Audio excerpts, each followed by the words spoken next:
Hi bankers, welcome to get set mock. ఈరోజు మనం CAIIB ABM module A unit 1 fundamentals of economics గురించి discuss చేసుకుందాం.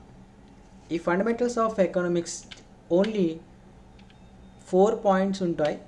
Introduction, definitions given by Adam Smith, Alfred Marshall, Lionel Robbins and micro economics and macro economics గురించి తెలుసుకుంటాం. And ఫైనల్గా types of economies గురించి చర్చించుకుంటాం. Okay, that's it. Only 4 points. First of all మనం introduction చూద్దామండి. Introduction means production, allocation and use of goods and services. What is a production? Production అంటే ఒక country ఏం ప్రొడ్యూస్ చేయాలి అనేది డిసైడ్ చేసుకోవాలి. దాని యొక్క జోగ్రఫికల్ ఏరియాని బట్టి, దాని దగ్గర ఉన్న రిసోర్సెస్ని బట్టి ఒక కంట్రీ ఏం ప్రొడ్యూస్ చేయగలదో లేదా ఏమి ఎక్స్పోర్ట్ చేసుకోగలదో డిసైడ్ చేసుకుంటుంది. దాన్ని ప్రొడక్షన్ అని అంటారు. ఎలొకేషన్ అంటే ఎలా ప్రొడక్షన్ చేయాలి అంటే లేబర్ యూస్ చేసి చేయాలా లేదంటే మెషినరీ, మోడర్న్ టెక్నాలజీ యూస్ చేసి మనం ప్రొడ్యూస్ చేయాలా అనేది ఎలొకేషన్ అంటారు. Use of goods and services అంటే ఫైనల్ గూడ్స్ సర్వీసెస్ ఎవరు యూస్ చేసుకుంటారు అంటే మనం యూస్ చేసుకుంటామా లేదంటే మనం వేరే వాళ్ళ కోసం ఎక్స్పోర్ట్ చేయడం కోసం ప్రొడక్షన్ చేస్తున్నాం అనేది డిసైడ్ చేసుకోవాలి. So production, allocation, goods and services అంటే అర్థమైందని అనుకుంటున్నాను. Second point, economics is the science which studies human behaviour as a relationship between ends and scarce means which have alternate uses. అంటే ఏంటంటే ఎకనామిక్స్ అనేది కూడా ఒక సైన్స్ లాంటిదే, ఒక సైన్సే. దేని గురించి స్టడీ చేసే సైన్స్ అంటే ఇది హ్యూమన్ బిహేవియర్ యొక్క సైన్స్. ఇక్కడ ఎండ్స్ అని ఉంది, స్కేర్స్ మీన్స్ అని ఉంది. ఎండ్స్ అంటే wants, scarce means scarce resources. So human beings యొక్క వాంట్స్ మరియు స్కేర్స్ రిసోర్సెస్ మధ్య రిలేషన్షిప్ని మనం ఈ ఎకనామిక్స్ అనే సైన్స్లో చదువుతాం అన్నమాట. So economics is a science which studies human behaviour as a relationship between wants and scarce resources. Resources స్కేర్స్గా ఉంటాయి, వాంట్స్ అన్లిమిటెడ్గా ఉంటాయి. ఈ మధ్యలో జరిగే రిలేషన్షిప్నే ఎకనామిక్స్ డిస్కస్ చేస్తుంది అన్నమాట. Okay, and this is all about introduction అండి. ఇంకా దీని గురించి మనం డెఫినేషన్స్లో చర్చించుకుందాం. సో సెకండ్ పాయింట్ మనం డెఫినేషన్స్లోకి వచ్చేసాం. డెఫినేషన్స్ 3 టైప్స్గా ఉన్నాయనుకున్నాం కదా. మొట్టమొదటి given by Adam Smith. Adam Smith ఒక బుక్ రాశారు 1976లో, an enquiry into the nature and cause of wealth of nations అనే ఈ బుక్లో ఆడమ్ స్మిత్ ఎకనామిక్స్ యొక్క డెఫినేషన్ ఇవ్వడం జరిగింది. మనం జనరల్గా గూడ్స్ అండ్ సర్వీసెస్ అనేవి ఒక ట్రాన్సాక్షన్ చేసుకున్నప్పుడు జనరల్గా వెల్త్ క్రియేట్ అవుతుంది కదా, వెల్త్ ఈజ్ ప్రొడ్యూస్డ్. ఓకే, ఈ ఎకనామిక్ ట్రాన్సాక్షన్స్ చేసుకోవడం వల్ల వెల్త్ క్రియేట్ అవ్వడం జరుగుతుంది. దానివల్ల అతను వెల్తే మెయిన్ పాయింట్గా చెప్పడం జరిగింది. కాబట్టి ఆడమ్ స్మిత్ యొక్క definition is known as wealth definition. Okay, Adam Smith డెఫినేషన్ని వెల్త్ డెఫినేషన్ అని అంటారు. ఎందుకంటే గూడ్స్ అండ్ సర్వీసెస్ మనం ట్రాన్సాక్షన్ చేసుకోవడం వల్ల మనం అందరం డబ్బుల్ని, వెల్త్ని క్రియేట్ చేసుకుంటూ ఉంటాం. So his definition is called wealth definition. And second one, Alfred Marshall ఇతను బ్రిటిష్ సైంటిస్ట్ అండి, ఎకానమిస్ట్ అండి. ఇతను economics is study of mankind in ordinary business of life. అంటే హ్యూమన్ బీయింగ్స్ యొక్క బిజినెస్ లైఫ్లో వాళ్ళు చేసే ట్రాన్సాక్షన్స్ అవన్నీ కూడా దేనికోసం అంటే వెల్ఫేర్ కోసం, వాళ్ళ నీడ్స్ అవి ఫుల్ఫిల్ చేసుకోవడం కోసం వాళ్ళు చేసే ట్రాన్సాక్షన్స్. కాబట్టి ఇతని డెఫినేషన్ని వెల్ఫేర్ డెఫినేషన్ అని అంటారు. Okay, ultimately wealth is goods and services that give welfare. అంటే మనకి గూడ్స్ అండ్ సర్వీసెస్ ద్వారా వెల్ఫేర్ అందుతుంది కాబట్టి, మన సౌకర్యాలు అవి తీరుతున్నాయి. కాబట్టి హ్యూమన్ బీయింగ్స్ యొక్క వెల్ఫేర్ గురించి ఎకనామిక్స్ అనేది చెప్పడం కోసం ఇతని డెఫినేషన్ని వెల్ఫేర్ డెఫినేషన్ అని అంటారు. Whereas Adam Smith wealth definition. Okay, ఇతనికి చాలా డిఫరెన్స్ ఉంది. వెల్త్ డెఫినేషన్ అంటే ఓన్లీ ఎకనామిక్ టర్మ్స్లో, ఫైనాన్షియల్ టర్మ్స్లో మాట్లాడడం జరిగింది. కానీ ఇక్కడ వెల్ఫేర్, హ్యూమన్ బీయింగ్స్నే మెయిన్ పాయింట్గా టార్గెట్ చేసుకొని Alfred Marshall welfare definition define చేయడం జరిగింది. ఆ తర్వాత థర్డ్ వన్ మనకి Lionel Robbins. So Lionel Robbins ప్రకారం economics is the science which studies human behaviour as a relationship between ends and scarce means first మనం చదివిన దాంట్లోది. సో లియోనల్ రాబిన్స్ డెఫినేషన్ నుంచి ఆ ఇంట్రడక్షన్ తీయడం జరిగింది. Human beings have unlimited ends, that means unlimited wants. మనకి అనేక రకాలైన కోరికలు అవి ఉంటాయి, కానీ బట్ మీన్స్ ఆర్ స్కేర్స్, కానీ రిసోర్సెస్ మాత్రం చాలా తక్కువ అందుబాటులో ఉంటాయి. So subject matter of economics is how men use scares resources to fulfil there desires. వాళ్ళ యొక్క డిజైర్స్ని ఫుల్ఫిల్ చేసుకోవడం కోసం వాళ్ళు ఎటువంటి ఎసెన్షియల్ మాత్రమే కోరికలు మాత్రమే తీర్చుకునే ఈ ప్రాసెస్ని మనకి ఎకనామిక్స్ డిఫైన్ చేస్తుంది అన్నమాట. సో ఎకనామిక్స్ అంటే హ్యూమన్ బీయింగ్స్ యొక్క వాంట్స్ మరియు స్కేర్స్ రిసోర్సెస్ మధ్యలో జరిగే ఒక రిలేషన్షిప్ అనమాట. ఓకే, కాబట్టి ఇక్కడ రిసోర్సెస్ అనేవి స్కేర్స్గా ఉంటాయి అని చెప్పి లియోనల్ రాబిన్స్ మెన్షన్ చేయడం జరిగింది. కాబట్టి ఇతని యొక్క డెఫినేషన్ని లియోనల్ రాబిన్స్ యొక్క డెఫినేషన్ని స్కేర్స్ డెఫినేషన్ అని అనడం జరుగుతుంది. సో ఈ 3 డెఫినేషన్స్ ఇంపార్టెంట్, వీటి గురించి క్వశ్చన్ అడుగుతాడనమాట. ఆ తర్వాత this definition of Robbins can be analysed as 4 important points. ఇక్కడ ఈ డెఫినేషన్ నుంచి మనం 4 ఇంపార్టెంట్ పాయింట్స్ని అనలైజ్ చేయొచ్చు. First of all, man has unlimited wants అంటే హ్యూమన్ బీయింగ్స్కి మనకి చాలా అనేక రకమైన కోరికలు ఉంటాయి. అన్లిమిటెడ్ వాంట్స్ అంటే మనకి ఇంకా దీనికి అంత ఉండదు అన్నమాట. ఓకే, ఏమి సంపాదించిన సాటిస్ఫాక్షన్ అనేది ఉండదు. కాబట్టి అన్లిమిటెడ్ వాంట్స్ అనే ఒక ఈ ప్రాబ్లం ఉద్భవించింది అనమాట. Second one, the means are limited. Means are limited అంటే రిసోర్సెస్ లిమిటెడ్గా ఉంటాయి, రిసోర్సెస్ తక్కువ ఉంటాయి, వేరాజ్ దాన్ని కోరుకునే వాళ్ళు ఎక్కువ మంది ఉంటారన్నమాట. ఓకే, రిసోర్సెస్ తక్కువ ఉండడం అంటే ఎప్పుడు స్కేర్స్ అని అనాలంటే ఒక వస్తువు నంబర్లో తక్కువ ఉండడమే కాకుండా దానికి డిమాండ్ కూడా ఎక్కువ ఉండాలన్నమాట, అప్పుడు దాన్ని స్కేర్స్ అని అనాలి. ఈ పుస్తకంలో చాలా మంచి ఎగ్జాంపుల్ ఇవ్వడం జరిగింది మనకి మెక్మిలన్ దాంట్లో బుక్లో. అదేంటంటే రాటెన్ ఎగ్స్, అవి నంబర్లో తక్కువ ఉంటాయి కానీ దాన్ని ఎవరు కోరుకోరు కాబట్టి దానికి డిమాండ్ ఉండదు కాబట్టి దాన్ని స్కేర్స్ అని అనకూడదు. వేరాజ్ వీట్ అండ్ రైస్, గోధుమలు మనకి రైస్ అది చూసుకుంటే దాన్ని యూజ్ చేసే వాళ్ళు కూడా చాలా ఎక్కువ మంది ఉంటారు కాబట్టి అది ఎక్కువ ఉత్పత్తి చేయాల్సి వస్తుందన్నమాట. ఓకే, దాన్ని స్కేర్స్ అనొచ్చేమో కానీ రాటెన్ ఎగ్స్ని స్కేర్స్ అని అనకూడదు, ఎందుకంటే దాన్ని డిమాండ్ చేసేవాళ్ళు ఎవరు ఉండరు కాబట్టి. ఓకే, సో ఇది సెకండ్ ప్రాబ్లం. థర్డ్ ప్రాబ్లం ఏంటి, మీన్స్ హ్యావ్ ఆల్టర్నేట్ యూజెస్. ఓ బాబాయ్, అసలు మనకి ఉన్న రిసోర్సెస్ తక్కువ అంటే ఆ రిసోర్సెస్కి మళ్ళీ డిఫరెంట్ యూజెస్ ఉంటాయి.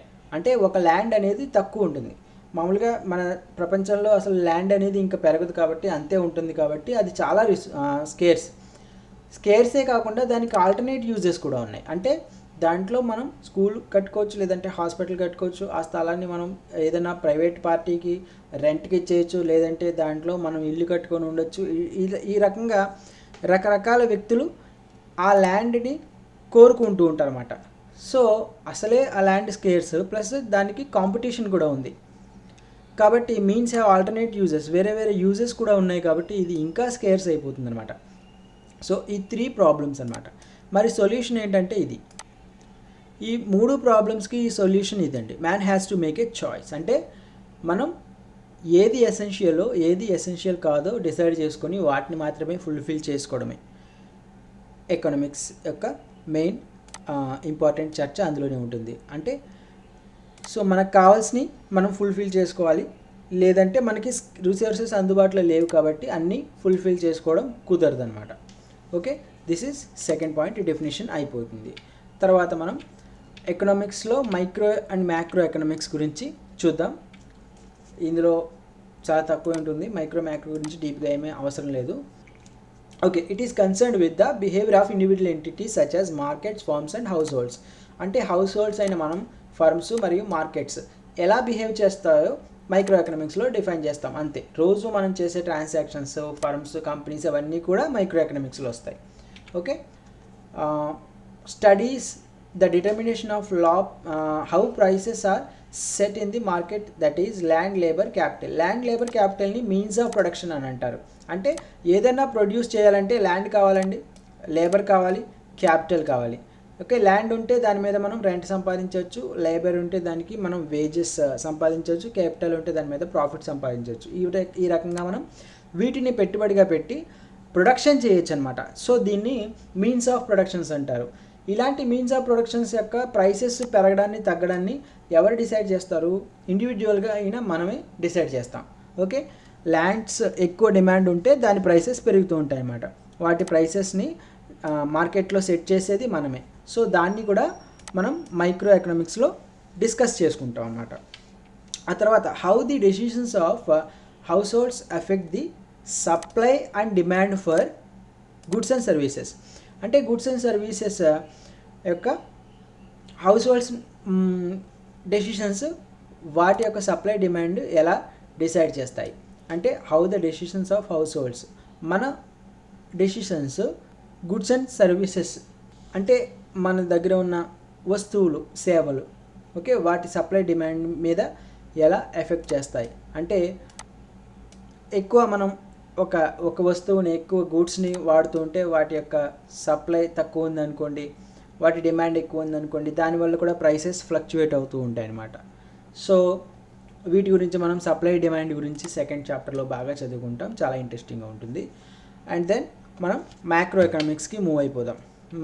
Macro economics is concern with the overall performance of the economy. అంటే మొత్తం ఎకానమీ కలిపి, అంటే మొత్తం దేశంలో ఉన్న ఇండివిజువల్స్, కంపెనీస్ అన్నీ కలిపి చేసిన ప్రొడక్షన్ గురించి ఇందులో చర్చ జరుగుతుందన్నమాట. ఈ 1930s అంటే 30sకి ముందు అసలు మ్యాక్రో ఎకనామిక్స్ అనే కాన్సెప్ట్ అంత పాపులర్ కాలేదు. కానీ 1930లో ఇంగ్లాండ్ మరియు యునైటెడ్ స్టేట్స్లో ఒక పెద్ద సంక్షోభం ఏర్పడింది. దాన్ని గ్రేట్ డిప్రెషన్ అని అంటారు. ఓకే, ఆ గ్రేట్ డిప్రెషన్లో జాన్ మేనార్డ్ కీన్స్ అనే ఒక ఎకనామిస్ట్ ఒక బుక్ పబ్లిష్ చేశారన్నమాట. దాని మీద general theory of employment, interest and money, దాంట్లో మ్యాక్రో ఎకనామిక్స్ డిఫైన్ చేయడం జరిగిందనమాట. సో ఎంప్లాయ్మెంట్, ఓవరాల్గా ఇంట్రెస్ట్, అసలు మనీ ఎలా సప్లై అవుతుంది, ఇవన్నీ కూడా మ్యాక్రో ఎకనామిక్స్ గురించి వాటి గురించి డిస్కస్ చేసింది ఈ 1936లో general theory of employment, interest అనే మనీ అనే బుక్లో డిఫైన్ చేయడం జరిగింది. అప్పటి నుంచి మ్యాక్రో ఎకనామిక్స్ పాపులర్ అవ్వడం జరిగిందనమాట. ఈ developed the theory of high inflation, high unemployment. అంటే ఇన్ఫ్లేషన్ అంటే ధరలు పెరుగుతూ ఉండడం, హై అన్ఎంప్లాయ్మెంట్ అంటే నిరుద్యోగం. సో ఇవి రెండు ప్రాబ్లమ్స్ కదా. ఈ ప్రాబ్లమ్స్ వల్ల మనకి సైకిల్స్ ఎలా ఏర్పడతాయి. సో ఒక బిజినెస్ అయినా సరే, ఒక ఎకానమీ అయినా సరే అలా గ్రో అవుతూ ఒక పీక్ చేరుకున్న తర్వాత మళ్ళీ దానికి ఒక రకంగా ఫాల్ ఏర్పడడం జరుగుతుంది. సో ఆ విధంగా ఇదొక సైకిల్ అనమాట. ఇలా పెరగడం, తర్వాత తగ్గడం, ఆ తర్వాత మళ్ళీ పెరగడం, ఆ తర్వాత తగ్గడం. ఈ రకంగా ఒక ఎకానమీ అయినా సరే, ఒక బిజినెస్ అయినా సరే అందులో సైకిల్స్ ఎలా ఏర్పడతాయి అనేది డెవలప్ చేయడం జరిగింది. ఆ తర్వాత ఈ రోజుల్లో మన మ్యాక్రో ఎకనామిక్స్లో ఏం జరుగుతుందంటే జీడిపి గురించి, అన్ఎంప్లాయ్మెంట్ గురించి, ప్రైస్ ఇండిసెస్ వాటి గురించి, అంటే wholesale price index, consumer price index, వాటి గురించి డిస్కస్ చేయడం జరుగుతుంది మ్యాక్రో ఎకనామిక్స్లో. Okay, so that's all. ఈ థర్డ్ పాయింట్ అయిపోయింది. ఇంకా ఫోర్త్ పాయింట్ మనం టైప్స్ ఆఫ్ ఎకానమీస్లో వెళ్తాం. So this is the most important topic ఈ మొత్తం చాప్టర్లో. 3 ప్రాబ్లమ్స్ ఆఫ్ ఎకనామిక్ ఆర్గనైజేషన్. ఏదైనా ఎకానమీకి ఉండే 3 ప్రాబ్లమ్స్ ఏంటి అంటే, ఒక దేశం ముందు వాట్ టు ప్రొడ్యూస్ అనేది డిసైడ్ చేసుకోవాలి, అసలు ఏం ప్రొడ్యూస్ చేయాలి. హౌ టు ప్రొడ్యూస్ అంటే దాన్ని ఎలా ప్రొడ్యూస్ చేయాలి, ఆ తర్వాత ఎవరి కోసం ప్రొడ్యూస్ చేయాలి, ఫర్ హోమ్. ఓకే, వీటి గురించి మనం సొల్యూషన్స్ ఎదుగుతూ ఉంటే మనకి ఎకానమీస్లో టైప్స్ ఏర్పడుతుంటాయి అన్నమాట. First of all market economy. Market economy అంటే it is also called capitalistic economy, in which individuals and private firms make the major decisions about production and consumption. The extreme case of market economy is called laissez-faire economy. Market ఎకానమీలో private firms, individuals మాత్రమే decisions తీసుకుంటారు. ఒక prices produce చేసిన వాటి యొక్క prices గురించి government యొక్క involvement ఏమీ ఉండదు అన్నమాట. మొత్తానికి అసలు గవర్నమెంట్ ఇన్వాల్వ్ అవ్వకపోతే దాన్ని లైసెన్స్ ఫెయిర్ ఎకానమీ అని అంటారు. ఓకే, పూర్తిగా ఇండివిజువల్స్ చేతుల్లోనే ఉంటుందన్నమాట ప్రైసెస్ డిసైడ్ చేయడం అనేది. సో దీన్ని క్యాపిటలిస్టిక్ ఎకానమీ అని కూడా అంటారు. అలాగే దానికి క్వైట్ ఆపోజిట్గా socialistic economy. It is also called command economy. Command అంటే గవర్నమెంట్ యొక్క కమాండ్ ఉంటుందన్నమాట. In which the government makes all important decisions about productions and distribution. Production మరియు డిస్ట్రిబ్యూషన్ గురించి గవర్నమెంట్ మాత్రమే డెసిషన్స్ తీసుకోగలుగుతుంది. ఇండివిజువల్స్ అయిన మనకి ఏమీ ఆస్కారం ఉండదు. Government owns most of the means of production. ఇంకా ల్యాండ్ అవి గవర్నమెంట్ చేతుల్లోనే ఉంటాయి కాబట్టి మనకంటూ సొంత ల్యాండ్స్ అవి ఉండవు. మనకి సొంతంగా ఫ్యాక్టరీస్ అవి పెట్టుకోవడానికి ల్యాండ్స్ ఇవ్వరు. ఓకే, సో అంతా గవర్నమెంట్ చేతిలో ఉంటుంది. లైక్ చైనాలో లేదా రష్యాలో మనకి సోవియట్ రిపబ్లిక్ ఉన్నప్పుడు పూర్తిగా మనకి సోషలిస్టిక్ ఎకానమీ ఉండేది. పూర్తిగా సోషలిస్టిక్, పూర్తిగా మార్కెట్ ఎకానమీ అనేవి ఉండడం కష్టం. ఆ తర్వాత ఈ రెండు ఎకానమీస్ని మనం మిక్స్ చేసి మిక్స్డ్ ఎకానమీ అనేది ఒకటి డెవలప్ చేయడం జరిగింది. ప్రపంచంలో మ్యాక్సిమం మోస్ట్ ఆఫ్ ఎకానమిక్స్ ఈ కేటగిరీలోకే వస్తాయి. In which most of the decisions are made in the market place. అంటే మార్కెట్ ప్లేస్లో ఇండివిజువల్స్, ఫర్మ్స్, కంపెనీస్ అన్నీ కూడా డెసిషన్స్ తీసుకోగలుగుతారు. బట్ గవర్నమెంట్ యొక్క పాలసీస్, లాస్ ద్వారా గవర్నమెంట్ ఏం చేస్తుంది, రెగ్యులేట్ చేస్తుంది. బ్యాంక్ ఇష్టం వచ్చినట్టు ఇంట్రెస్ట్ ఇవ్వకుండా ఆర్బీఐ రెగ్యులేట్ చేస్తుంది. ఇష్టం వచ్చినట్టు ప్రీమియం కలెక్ట్ చేయకుండా మనకి ఐఆర్డిఏ ఇన్సూరెన్స్ ఫర్మ్స్ని రెగ్యులేట్ చేస్తుంది. ఆ విధంగా కొన్ని లాస్, పాలసీస్ ద్వారా గవర్నమెంట్ కూడా ఇన్వాల్వ్ అవుతుంది. అట్లాగే కొంచెం వరకు ఇండివిజువల్స్కి, ప్రైవేట్ ఫర్మ్స్కి డెసిషన్స్ తీసుకొని అధికారాలు అవి ఉంటాయన్నమాట. So these are the types of economies. And మన ఇండియా కూడా మిక్స్డ్ ఎకానమీలోకి వస్తుంది. So that's all about fundamentals of economies. Next వీడియోలో మనం డిమాండ్ అండ్ సప్లై అనే ఒక most important and very interesting video అది చూడబోతున్నాం. So stay tuned. That's all for today. Thanks for watching this video.